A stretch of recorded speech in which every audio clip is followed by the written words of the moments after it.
일본과 한국이 다른 거는 한국은 지금은 거의 정책 사이드에서만 이런 얘기가 나오고 있고 일본은 주주행동주의가 굉장히 활성화되고 있어요. 네.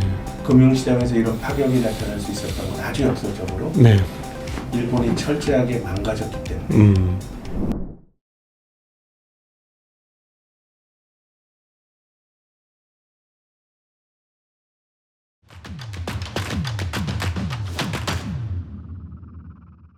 안녕하십니까. 증시학도TV 시청자 여러분, 투자자 여러분 반갑습니다. 오늘은 여러분이 좋아하시는 우리 증권 애널리스트계의 현자 신영증권 김학균 센터장님 모셨습니다. 센터장님 어서 오십시오. 네, 안녕하세요. 네, 안녕하십니까. 오랜만에 뵙습니다. 네. 새해 복 많이 받으시고요. 예, 새해 복 많이 받으십시오. 네. 오늘 오시는 날에 맞춰서 주식시장이 우리 김학균 센터장님이 오신다고 신기한 반응을 하고 있어요.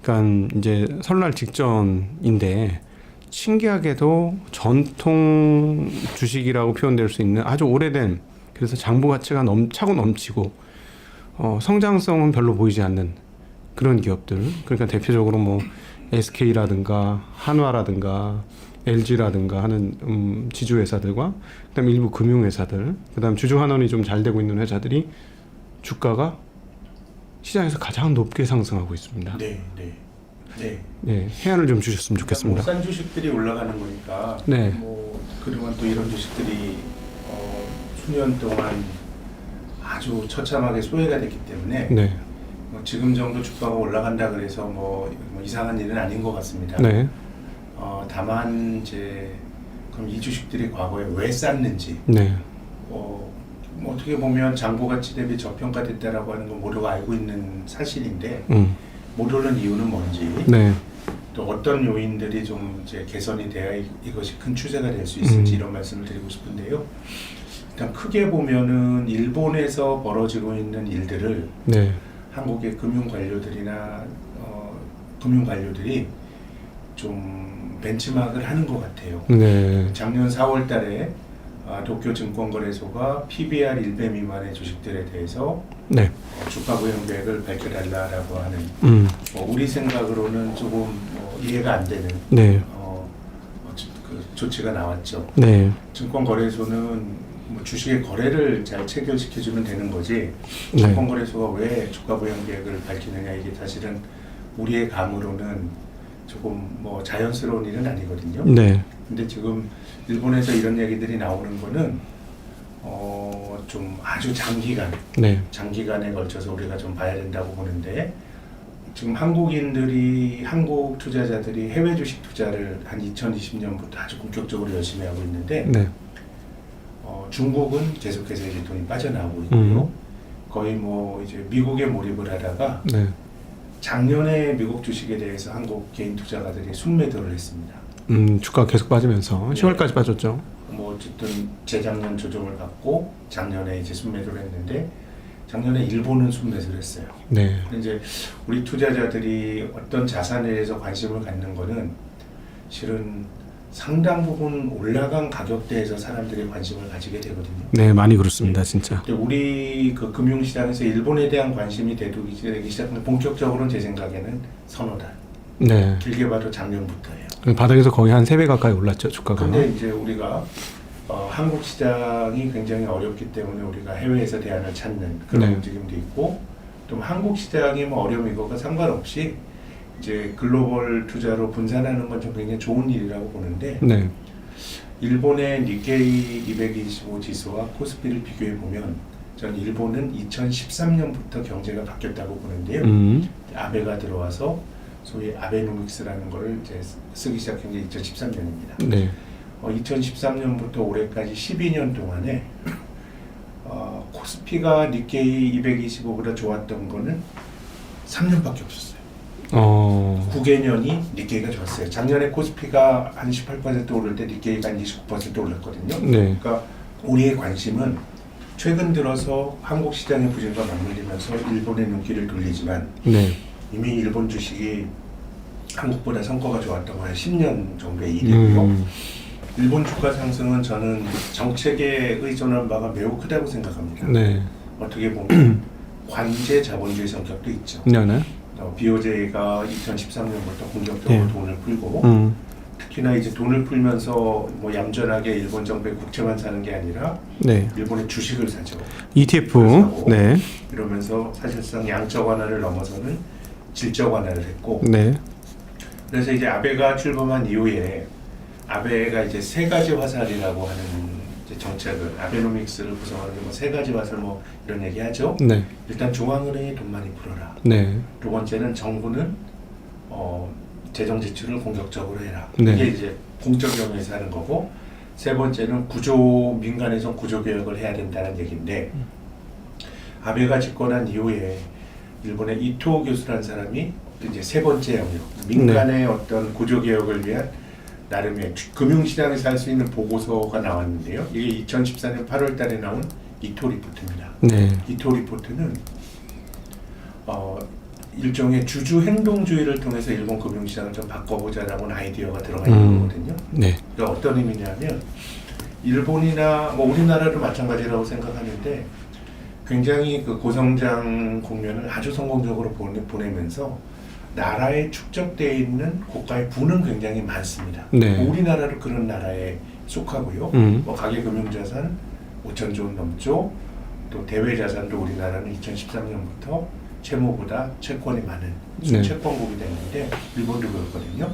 그래서 이제 아베와 이토 교수는 이런 문제의식을 가졌던 것 같아요. 지금 성장은 못하고 참 앞으로 미래는 암담한데 국가에 쌓여있는 부는 많다. 네. 그 부가 노인들이 많이 가지고 있고요. 세대별로 보면 또 기업이 많이 가지고 있는데 네.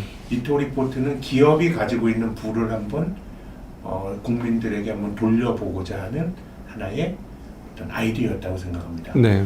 근데 이제 기업들이 부를 많이 가지고 있는데 기업의 부가 많이 쌓여 있는데 전 세계에서 뭐 지금 PBR이 제일 낮은 나라가 한국이고요. 네. 이제 일본 니케이 혹은 도쿄 증권거래소의 PBR이 한 3, 4년 전까지 1 조금 넘다가 지금 2까지 높아져서 일본이 한국 다음으로 낮진 않을 것 같은데 네.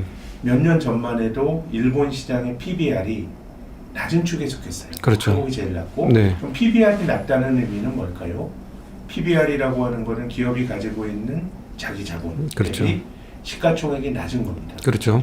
그러면 시장이 바보가 아니면 장부상으로 주주들에게 귀속되는 몫인 그 자기 자본보다 왜 주가가 디스카운트돼서 그 형성이 되냐 하는 거는 미래에 대한 비전이 네. 자신이 없으니까 사람들이 이 순자산을 믿지 않는 거죠. 이 자산이 시간이 지나면서 증식이 되기보다는 계속 까먹고 적자 나면 까먹고 혹은 ROE가 너무 낮아서 자본에서 제대로 증식이 안 되면 PBR이 1배보다 낮게 형성이 되는 거거든요. 일본은 그런 기업들이 과거에는 화려했으나 미래에는 걱정이 많은 기업들이 너무 많으니까 PBR 1배 미만인 기업들이 많았던 거예요. 예.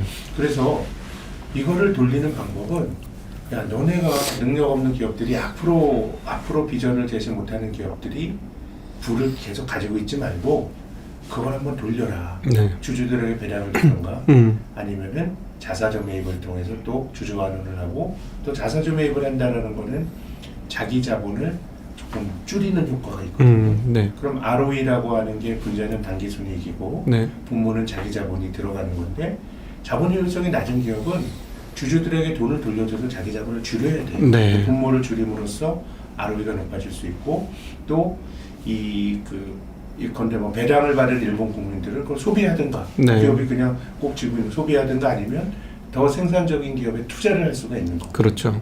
그래서 일본은 최근에 주주 환원이 많이 이제 일어났고 일본의 이제 그 배당 성향이 이제 40%대 후반까지 네. 늘어났고 오늘자 니혼 게이자의 신문을 보니까 작년에 일본의 자사주 매입이 사상 최대였다고 하더라고요. 네. 그러니까 주주 환원이 늘어나고 있어요. 그러니까 기업들이 가지고 있는 부를 돌리고자 하는 일련의 실험이 10년 전부터 해서 지금 나타나고 있는 것 같아요. 네. 그래서 우리나라에서도 기업 뭐 밸류 프로그램인가요? 이 PBR이 낮은 기업들을 좀 리레이팅 시키기 위한 여러 가지 정책적인 자극이 예. 나온다고 하는데 제 생각에는 이제 일본에는 있고 한국에는 없는 한 가지가 있어요. 어떤 게 있을까요? 예를 들어서 도쿄 증권거래소가 PBR 1배 미만의 기업에게 주가 부양 계획을 밝히라고 했는데 네. 작년 4월에 그랬거든요. 예. 근데 올해 1월 5일자에 뭐 몇 개 기업들 우리가 밝히라고 했는데 특별한 액션이 없어라고 하는 또 후속 조치가 나왔습니다. 네. 기업이 계속 안 하면 어떻게 될까요? 그럼 사실은 거래소가 강제 권한이나 어떤 거래소의 힘을 사용해서 거래소에서 제외를 시킨다거나 퇴출시킨다거나 이런 방법도 있지 않을까요? 예. 그렇게 되면은 피해는 누가 보나? 그 해당 주주들이죠. 주주들이 피해를 네. 볼 수가 있거든요. 예. 그러면은 이제 그 메커니즘에서 이걸 해결하기 위한 거는 주주들이 네. 야 너네 주가 부양이 상장 폐지되게 생겼구나라는 요구를 해야 되거든요. 네. 그래서 지금은 일본과 한국이 다른 거는 한국은 지금은 거의 정책 사이드에서만 이런 얘기가 나오고 있고 일본은 주주 행동주의가 굉장히 활성화되고 있어요. 네. 근데 이제 일본이라는 나라가 주주 행동주의가 되기가 힘든 나라입니다. 그렇죠. 네, 주주 행동주의가 어떻게 보면 지배주주와 경영진과 각을 세우는 거거든요. 네. 근데 일본이라는 나라가 뭐 이제 미국식의 그런 어떤 역동적인 금융시장 가진 나라 아니었고 네네. 그냥 뭐 한 다리 건너면 다 아는 관계지역 자본주의 사회였거든요. 근데 여기서 누가 어떻게 그 경영진의 그 어떤 낯서는 그런 네. 주주행동주의를 하겠어요. 그래서 아베 전 총리가 2년 전에 이제 죽었지만 이 사람이 이제 살아있을 때 부총리에 있을 때 해외 주주행동주의 펀드들에게 일본에 좀 오세요라고 하는 이런 국가적 프로모션을 했습니다. 네. 국가적 프로모션을 했고요. 또 일본의 그 경제 산업성은 적대적 M&A를 가로막을 수 있는 여러 가지 제한 조건들을 많이 폐지시켰어요. 네. 그러니까 지금 일본 사회는 주주 행동주의라든가 이런 적극적인 주주권 행사가 힘든 관계자본주의 사회인데 네. 이거를 외국인들의 힘을 통해서 한번 변화를 준 거예요. 네. 그런 것이 벌써 이제 그 영미계 자본, 어떻게 보면 이제 금융시장에서 활동하고 있는 어떻게 보면 탐욕스럽다고 비판받을 수 있는 네. 그런 자본들이 들어오면서 판을 깔아줬고 최근에 언론 기사를 보면 이제 일본 사람들도 그런 것들이 하나의 이제 관행처럼 돼서 주주권 행사가 잘 이루어지고 있는 것 같아요. 네네. 그렇게 보면 한국의 결핍은 그런 것 같아요. 그러니까 그 국적이 뭐 미국계 자본이건 일본계 자본이건 민간 쪽에서 뭔가 주주권 행사를 할 수 있는 큰 힘이 존재를 해야 네. 정책의 큰 방향이 힘을 받을 수가 있는데 네. 우리는 그런 것들이 좀 부재한 것 같아요. 그러니까 저도 그 동일한 생각을 하는데요. 한국에서 주주권이 그 활성화되려면 적대적 M&A가 성공해야 된다. 그런데 바로 2년 전인가요?만 해도 사실 디모 항공사가 거의 적대적 M&A 시도에 거의 성공하는 듯이 보였습니다. 48% 이상의 지분을 확보를 하면서 근데 갑자기 산업은행이 개입을 하면서 파토가 나버렸거든요. 그러니까 한국은 여전히 그 산업자본에 대한 어떤 정부에서의 뭐랄까요? 그 좀 미안한 마음이 있는지 좀 계속 그런 것들이 허용이 안 되는 입장인 거죠. 그것이 어떻게 보면 이제 그 관계자본주의 특징이 네. 백기사가 많다는 거예요. 네. 다 그 나름의 한 달에 건너면 많은 관계이기 때문에 그래서 일본은 아주 냉정하게 해외 자본의 힘으로 나름의 어떤 주주권 행사를 하는 그 판을 깐 것 같고 네. 역사적으로 보면 우리나라도 그런 적이 있습니다. 그 IMF 외환위기 때 당시 김대중 정권에서 1998년 5월달에 외환위기 한복판이죠. 그때 주식시장을 외국인들에게 아주 급진적으로 개방했습니다. 네. 뭐 주식 투자한들 100% 다 열어줘 버렸죠. 몇몇 기관 산업을 제외하면 이게 신흥국 중에서 가장 공격적으로 주식시장을 개방했던 사례인데 네. 물론 이제 IMF 외환위기라고 하는 게 우리나라가 달러가 없어서 맞게 된 위기였기 때문에 금융시장을 통해서 돈 들어오는 걸 가로막는 모든 장벽을 없애는 측면도 있지만 한편으로는 외국계 자본을 통해서 한국 재무구조 기업들 재무구조 개선시켰고 또 기업의 어떤 지배구조도 네. 상당 부분 글로벌 스탠다드에 맞게 바꾼 면이 있거든요. 외국인 투자가의 힘으로. 그래서 우리나라도 이제 그런 전례가 있기는 한데 네. 그래서 저는 한국에선 굉장히 많은 도전이 있을 거라고 봐요. 네. 정책만으로는 뭐 이런 뉴스 효과는 있을 수 있겠지만 그걸 뭘 하기가 힘든 거고 민간의 힘이 필요한데, 근데 일본이 한국과 비슷한 관계 자본주의 국가에서 어떻게 그런 파격적인 정책들, 네. 자신들이 오랫동안 가져왔던 그런 어떤 질서를 깨는 네. 그런 어떤 그 파격적인 정책이 나올 수 있었던 거는 저는 일본이 철저하게 막았기 때문이다. 왜냐하면 동의됩니다. 기득권이 없는 거예요. 우리가 아베가 출범했던 2012년에 아베가 그 수상이 됐죠. 네. 2차 내각, 아베 2차 내각이 출범했는데 그 직전에 일본에서 벌어진 일들은 복기를 해보면 주식은 1989년, 부동산은 1990년부터 무너지면서 네. 거의 이제 자산버블 붕괴와 장기 저성장이 어떤 디플레이션과 맞물리면서 이어진 잃어버린 20년이 계속됐죠. 한 20년 됐어요. 예, 예. 한 20년 될 즈음에 일본에서 정권 교체가 나타납니다. 저 2008년인지 2009년인지 기억나지 않지만 자민당이 장기 집권하다가 민주당이 정권을 잡아요. 네, 잡았습니다. 그건 이제 잃어버린 20년 동안에 해도 안 되니까 일본인들이 파격을 선택한 거예요. 네, 그렇죠. 근데 민주당 정권의 그 출범 이후에 한 2년 동안 봤던 거는 그냥 무능력한 네. 민주당 정치인들의 모습만 본 거예요. 네. 그 일본 사람들이 나름의 변화를 줬던 하나의 실험이 실패했고, 저는 2011년 3월에 나타났던 동일본 대진진도 네. 일본인들에게 엄청난 트라우마를 줬다고 생각해요. 네, 맞습니다. 일본이 물론 지진이 많이 나는 땅이지만 정말 그 하늘도 일본을 버리는 듯한 네. 안전한 일본이라는 신화가 붕괴됐던 거였거든요. 네, 원자력 발전소가 터졌죠. 네. 그러니까 해도 안 됐던 상황에 그 등판한 게 소위 아베였던 거예요. 네. 그러다 보니까 일본 사회가 정체되어 있으니까 막 우경화된 정책을 쓰면서 일본 사회에 계속 몰핀을 줬던 거고. 네. 그래서 저는 일본이 한국이나 일본이나 사실 굉장히 비슷한 기질을 갖고 있는 나라인데 금융시장에서 이런 파격이 나타날 수 있었던 건 아주 역설적으로 네. 일본이 철저하게 망가졌기 때문에 뭔가 변화를 시도하는 여러 가지 정책들에 대한 어떤 저항이 네. 상당히 약했고 그러니까 뭐 주주행동주의라든가 이런 것들도 자리를 잡았고 네. 그렇기 때문에 한국도 저는 이것을 민간이 바통을 받아야 되는 건데 네. 이제 그런 것들이 이제 지금 나타나고 있는 여러 가지 싼 주식들이 올라가는 현상들 이런 것들이 좀 그 구조화 네. 장기화될 수 있는 게 제 생각엔 민간의 힘이 되게 중요할 것 같고 네. 또 한국은 얼마 전에 일본도 그렇지만 싼 게 의미가 뭐 싼 게 사실은 뭐 무조건 싸다고 말하기 힘들어요. 앞서 네. 말씀하신 것처럼 우리나라 기업들 상장사들의 자기자본 이익률이 뭐 코스피는 한 5%대, 네. 코스닥은 한 3%대니까요. 그러니까 이런 기업들이야말로 주주환원을 해야죠. 네. 예, 자본효율성을 높이려면 주주환원을 통해서 자기들의 좀 자본을 좀 줄임으로써 효율성을 유지를 하고 또 그 돈이 더 생산적인 쪽으로 쓰일 수 있도록 해야 되거든요. 네. 핵심은 주주권이에요. 그러면 이제 그걸 할 수 있는 힘이 필요한데 네. 지금은 좀 이제 민간에서의 어떤 그런 어떤 움직임이 네. 유의미한 힘이 정책의 바통을 받아야 되는 건데 그런 점이 일본과 한국의 차이 같아요.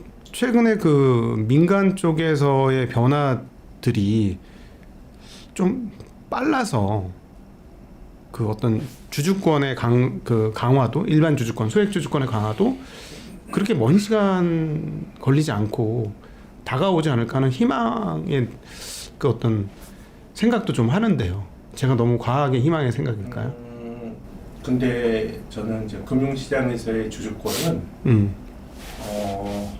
예컨대 저는 전자투표제 같은 것들을 지금 상장사들이 네. 주총 때 의무화하진 않았잖아요. 선택해서 옵션을 하는 건데 뭐 그런 것들을 의무화한다라든가 네. 뭐 그런 것들에 대해서 제도적인 발판이 될 수 있을 것 같고 네.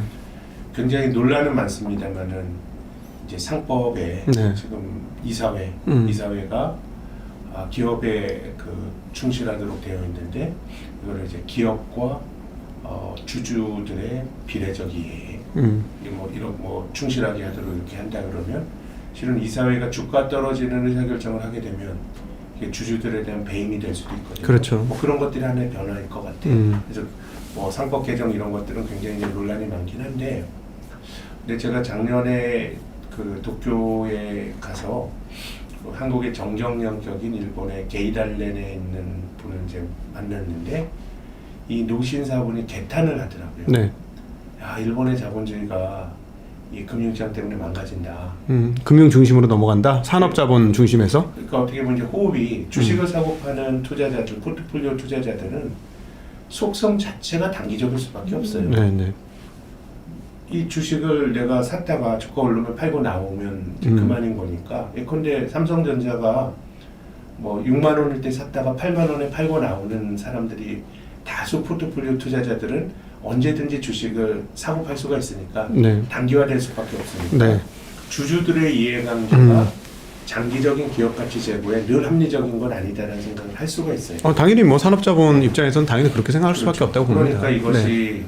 그런 식의 단기주의가 일본 기업들의 장기 경영이나 이런 네. 것들을 많이 흔든다는 거죠.